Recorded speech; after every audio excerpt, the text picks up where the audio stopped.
Yo, hello guys and welcome back again to a brand new video. In today's tutorial guys, I will be showing you how to change your region in Valorant. Basically guys, to order to change your region in Valorant, there is one single way to do that.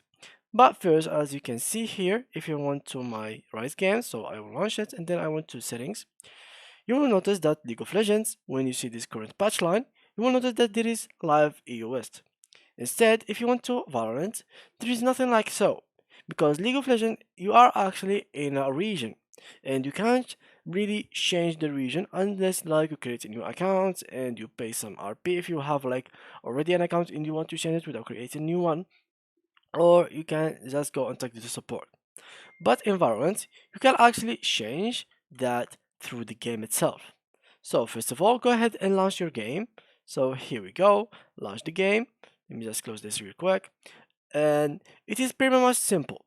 You just have to launch the game, and when you go ahead to your gameplay, so you click on play, I will show you that in a couple seconds. When the game opens, you will notice that you will have like an icon for your internet connection above your card, so it will be above your card in the party lobby.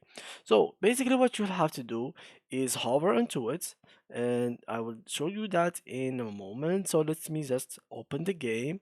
It might be taking some couple seconds. So here we go. All right, now basically what you have to do, click on play, and here you will find this icon over here.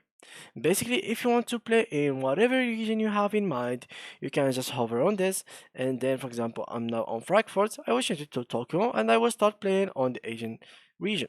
You can change it to Istanbul if you want to play in the Turkish server. You can change it to whatever you'd like to be. So yeah, guys, that's how you can actually change your region in Valorant.